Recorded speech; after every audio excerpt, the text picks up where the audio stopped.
जय श्री कृष्ण मित्रों। आज मैं हाजिर हूँ आपके पास एक बहुत ही जानकारी का वीडियो लेकर के।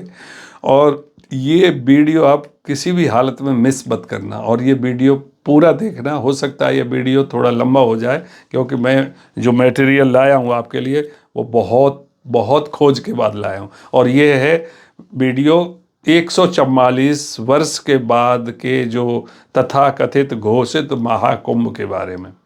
मेरा माथा उसी दिन ठन गया जिस दिन किसी ने कहा कि 144 साल बाद ये ऐसा संयोग बन रहा है कि जो 144 साल बाद फिर बनेगा। इसलिए इतनी पब्लिक ने टिकट करा डाले कि उसका परिणाम आज इलाहाबाद में, प्रयागराज में देखने को मिल गया, जहां बहुत भगदड़ हो गई और पूरी पब्लिक उस जगह पर समा नहीं पाई।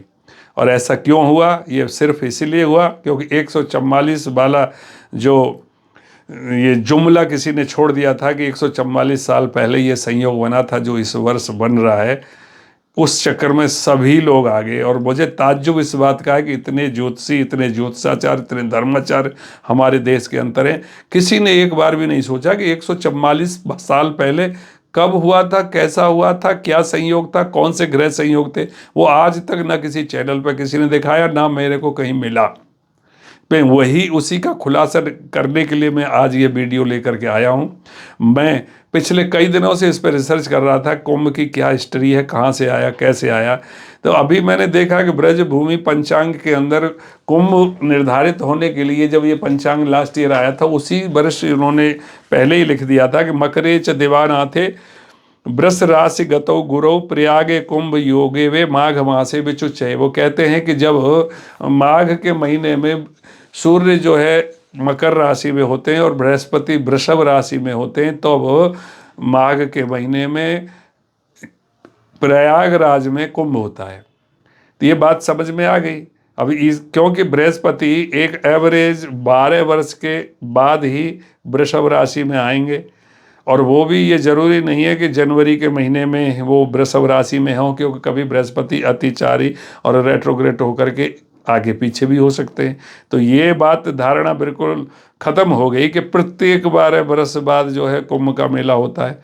तो वो हो सकता है कि प्रत्येक 12 बरस कुछ सालों तक हो, 4 बार 5 बार, और फिर एक साल ऐसा है कि उसमें बृहस्पति उस राशि में वृषभ में ना आकर के आगे या पीछे चला जाए, तो उस राशि वो कुंभ का संयोग नहीं बनेगा। और ऐसा मैंने पिछला जब रिकॉर्ड खंगाला आपके गूगल से, विकीपीडिया से और बहुत सारी साइटों से और हिस्ट्री की किताबों से, बहुत सारी किताबें पढ़ी। उन सारी किताबों से जब मैंने पूरा रिकॉर्ड निकाल करके मैंने यहाँ रखा है, जिसको मैं अभी एक एक करके आपके सामने लाऊंगा, तो तब आपको पता चलेगा कि हमारे सामने कितना धोखा हुआ है।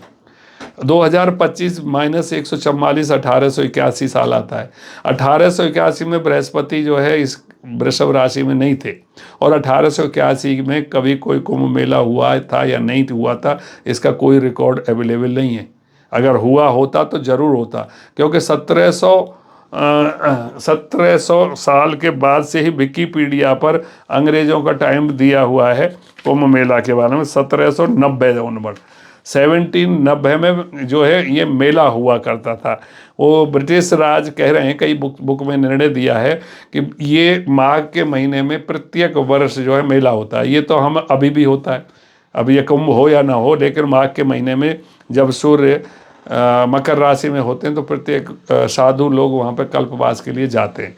तो उसी में माघ के मेले की बात ये कंपनी को पता चली कि यहाँ लोग जो है, एक ऐसी मान्यता है कि इसमें नहाने के लिए आते हैं, बड़ा पुण्य मांगते हैं। तो कंपनी आई थी यहाँ व्यापार करने के लिए। तो वो 1806 में कंपनी ने इस पे नहाने के लिए 1 रुपया टैक्स लगा दिया, और उस समय ये 1 रुपये की कीमत कम से कम 1 महीने खाना आराम से पेट भर खाने के बराबर होती थी। ऐसे थे अंग्रेज। 1808 में उन्होंने ये जो टैक्स था 1 रुपये का, ये सोल्जर्स के लिए वो कर दिया टैक्स फ्री। वो इसलिए कि सोल्जर भर्ती हो अंग्रेज की फौज में और उसके प्रति लॉयल हों कि देखो अंग्रेज हमारे लिए कितना कर रहे हैं, कि सिपाहियों के लिए गंगा में नहाने पर टैक्स नहीं है। ये आज आपको सुन करके ऐसी हंसी आ रही होगी कि एक समय ऐसा था कि हमारे पूर्वज गंगा में नहाने के लिए टैक्स दिया करते थे। कैसे कैसे दिन हमारे पूर्वजों ने देखे होंगे। फिर उसके बाद 1833 में ये मेला हुआ, और इस मेले में एक राजा थे विश्वनाथ सिंह, रीवा के राजकुमार थे। वो नहाने के लिए गए थे, तो गवर्नमेंट ने उनके ऊपर, ब्रिटिश कंपनी ने 5,490 रुपये का टैक्स लगाया था, जो उन्होंने पे नहीं किया। और 1836 में, उसके बाद 3 साल बाद फिर मेला हुआ, तो उसमें किंग आए, रीवा के किंग। पिछली बार राजकुमार थे, इस बार उस किंग ने जो है उनको रिक्वेस्ट किया कि हमें 5,000 लोगों के लिए टैक्स पे माफ़ी दी जाए नहाने के लिए। लेकिन ब्रिटिश सरकार ने केवल 1,000 लोगों के लिए माफ़ी दी, तो वो नाराज होकर के उस साल वो स्नान कराने के लिए नहीं आए। वो ऐसी और 1840 में फिर ये कंपनी ने ये टैक्स जो है एवोल्यूशन कर दिया। और उस साल जब एवोल्यूशन हुआ तो बहुत भीड़ हुई, उसमें भगदड़ मची, और 2 लोग उस समय मारे गए और 2 लोग घायल होने का रिकॉर्ड दिया गया है। उसके बाद ये चलता रहा ऐसे प्रत्येक वर्ष, लेकिन जो 12 वर्ष में मिलने वाला जो रिकॉर्ड है कुंभ का, वो प्रथम पाया गया 1870 में। 1870 में फर्स्ट टाइम ये कुंभ वर्ड यूज किया, जिसको अंग्रेज कुंभ बोलते थे, COOMB, कुंभ, कुंभ। ये उनका रिकॉर्ड के अंदर ये दिया गया है। और जब उन्होंने देखा कि ये इतना होली स्नान है, तो इसके लिए अंग्रेजों ने इस पर टैक्स और लगाने की, और उन्होंने बहुत कोशिश की हिंदुओं को प्रताड़ित करने की। ये 1870 में ये मेला हुआ, और उसमें पहली बार ये कुंभ का वर्ड यूज किया गया। और उस समय बृहस्पति जो मेष राशि में हुए थे, मेष राशि। तो उस समय शायद ये मेष राशि में कुंभ का मेला हो रहा था। इसके बारे में मुझे कोई प्रमाण नहीं मिला कि ये उस समय मेष राशि में कुंभ मेला क्यों हो रहा था, क्योंकि 1870 के बाद 1882 में ये कुंभ मेला हुआ। उसमें उन्होंने एक मुस्लिम जिसका नाम हुसैन था, उसको अपॉइंट किया था मैनेजर, मेला का मैनेजर।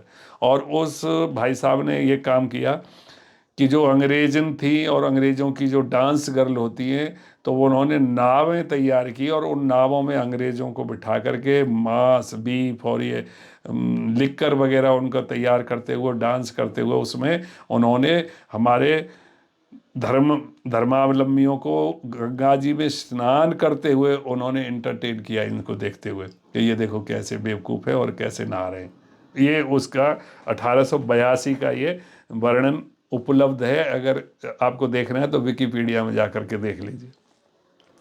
उसके बाद 1882 के बाद 6 साल बाद फिर अर्धकुंभ हुआ 1888 में।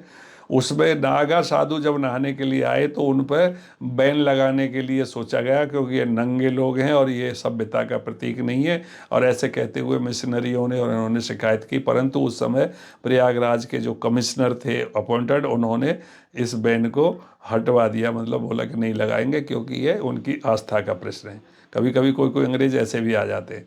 फिर उसके बाद 1894 1894 में जनवरी के महीने में ये कुंभ मेला का आयोजन हुआ। उस समय भी बृहस्पति मेष राशि में थे। तो उस समय धर्माचार्यों ने किस तरह से ये मेष राशि में बृहस्पति का कुंभ मनाया है, हो सकता है कि कोई धर्म ग्रंथों में मेष में बृहस्पति होने पर रहा हो, और बाद में ये श्लोक जो है वृषभ राशि का आया है, जो आगे के कुंभ मेलों में शुरू हो गया। 1906 में, 1894 के बाद 1906 में एक कुंभ मेला हुआ। उस समय बृहस्पति वृषभ राशि में थे, और उसमें क्या हुआ, नागा और पुलिस में लड़ाई हो गई, और उसका कारण था कि मुस्लिम पुलिस ऑफिसर का नियुक्त करना मेला के लिए। उस समय भी अंग्रेजों की सरकार थी, तो नागांव में इसमें बहुत बड़ी लड़ाई हुई उसमें। और उसके बाद 1906 के बाद फिर कोई रिकॉर्ड अवेलेबल नहीं है। 1942 नहीं, रिकॉर्ड अवेलेबल है, सॉरी मैं गलत बोल रहा हूँ। 1906 के बाद 1918, 12 साल बाद कुंभ हुआ। उसके बाद 1930 में कुंभ हुआ, 1942 में हुआ। 1942 में क्योंकि विश्व युद्ध चल रहा था, तो उस समय पे इन्होंने कम लोग आए, इस कारण से उन्होंने जो रेलों में टिकट और वगैरह सबको बंद कर दिया था अंग्रेज़ों ने। और उस समय बहुत कम भीड़ आई थी 1942 के कुंभ में। 1942 के कुंभ के बाद 1934 में कुंभ हुआ, 1900 नहीं, 1942 के कुंभ के बाद 1954, 34 कहाँ से होगा, 1954 में जो कुंभ हुआ वो पहला कुंभ था आज़ाद भारत का जिसमें इतना भीड़ आई कि उसको कंट्रोल करना मुश्किल हो गया और 800 आदमी उसमें मारे गए, जो अब तक का कुंभ के मेले की सबसे बड़ी भगदड़ है। उसके बाद 1966 में कुंभ हुआ, उस समय भी बृहस्पति वृषभ राशि में थे। 1966 के बाद जो कुंभ होना था वो 1978 में होना था। 12 साल 78 में होते, लेकिन 78 में बृहस्पति वृषभ में नहीं थे। 1977 में भी बृहस्पति उसमें नहीं थे, और उसके बाद वो 1989 आया। तो इस तरह से ये जो 12 साल 1966 के बाद के जो 12 साल बाद आए उसमें कोई कुंभ नहीं हुआ। तो ये जो प्रत्येक 12 वर्ष के जो होने की मान्यता है वो यहाँ से पता चल रही है कि ये प्रत्येक 12 वर्ष में नहीं होता है। फिर 1989 में जो कुंभ हुआ, फिर 2013 में हुआ, फिर 2025 में जो अब हो रहा है जिसको महाकुंभ की संज्ञा दे दी गई है, वो सिंपल कुंभ हो रहा है जो 12 साल में जैसे कुंभ होता है। इसमें कहीं कोई 144 का कोई जो है पीछे का जो है मिला नहीं, जो मैं अभी लगातार वीडियो में बोलता रहा हूँ। मैं अब आगे के कुंभों के बारे में बोल रहा हूँ कि 2025 के बाद 2037 में होगा, फिर 2049 में होगा, फिर 2061 में जो कुंभ का समय आएगा उसमें कोई कुंभ नहीं होगा, क्योंकि उस समय पे बृहस्पति वृषभ राशि में नहीं होगा। उसके बाद 2072 में कुंभ होगा, और 2072 के बाद 2084 में होगा, फिर उसके बाद 2096, और फिर 2108, फिर 2120, और फिर 2132, और उसके बाद आएगा 2144, उसमें कोई कुंभ नहीं होगा। इस तरह से मैं 2132 तक के कुंभों का कैलकुलेशन मैं कर चुका हूँ, जो कि मैंने अभी आपको एक डिटेल तरीके से बताया है। ये मैंने ये पूरी जो जानकारी पिछले 4-5 दिनों से इस पर लगातार करके आपके लिए निकाली है। और ये जो 2025 का जो कुंभ है इसके बारे में ब्रजभूमि पंचांग में बहुत डिटेल से दे रखा है, आप इसको पढ़ सकते हैं। कुंभ के बारे में दिया हुआ है, और ये कुंभ के बारे में जो पहले ही दिया हुआ है, उन्होंने डेट भी उसकी पहले ही रखी हुई है। तो हो सकता है सरकार ने उनसे ये देख करके किया हो। मैं इसके बारे में थोड़ा सा बता देता हूँ। इसमें मौनी वावस का जो आज कुंभ है उसमें यही है कि मकरेच दिवानाथे वृष राशि नाथे गुरु प्रयागे कुंभ योगो वे भाग वहाँ से विधु थे। तो ये है, ये इस तरह से जो मौनी मावस का हो गया। उसके बाद बसंत पंचमी का है, फिर एकादशी के, इस तरह से कुछ इसकी स्नान की तारीख हैं।